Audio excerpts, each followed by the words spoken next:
And last, but certainly not least, I'd like to introduce the wonderful Reverend Colleen Ogle. Now, the thing that I think is so amazing about Colleen is she is one of the co-founders of We Believe Ohio. And when you think about the importance of faith and spirituality in our lives and our decision-making, and how the personal is also political. I'm going back to the 70s, ladies. I would like to introduce you to Colleen Ogle. Reverend Ogle, please come up and say a few words.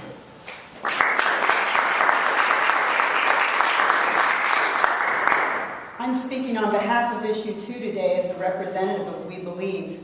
We Believe is an interfaith organization of leaders and lay people of different faiths who believe that government should be compassionate, accountable, and look out for the least among us.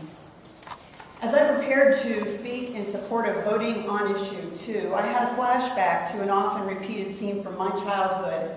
I'm from a large family, and for a period of several years, I shared a bedroom with two older sisters, much older than I.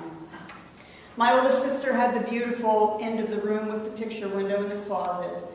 My next oldest sister had the end of the room that had the door and access to the hallway and bathroom. And I was landlocked in the middle. It mostly worked out fine until the days when my mother would tell us that we couldn't go out to play until the room was clean. And then my two sisters would conspire to draw imaginary lines in the room to say whose area was whose. And your area was the one you had to clean up, and you couldn't step outside of it until it was done. I found out in those early years that no matter how much my older sisters agreed that it was all very fair, I still had the dirtiest part of the room and no way to get out. And I stomped around the bedroom very young because it wasn't fair, and I knew it.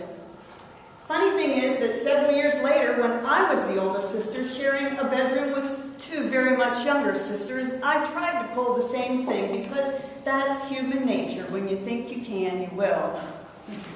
I didn't get away with it, though, because they were closer together in age than I was, and they teamed up on me and appealed to higher authority. I learned early on that the one who draws the lines gets to make the rules, unless others refuse to let them get away with it. So drawing fairer lines makes a big difference in outcomes. And today the stakes are very high.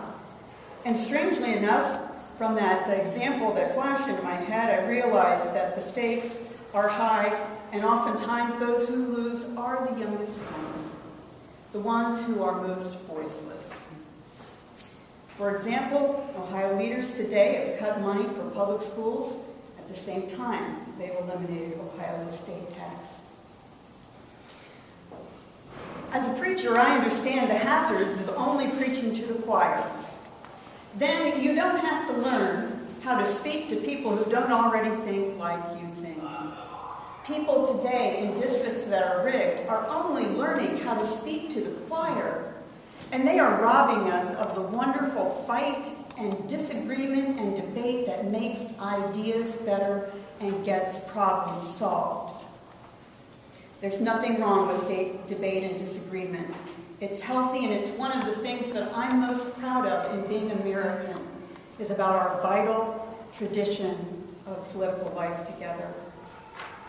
I hate to see people get cynical about government, because when people get cynical about government, they shut big issues out of their minds altogether and just try to buckle down and take care of the home.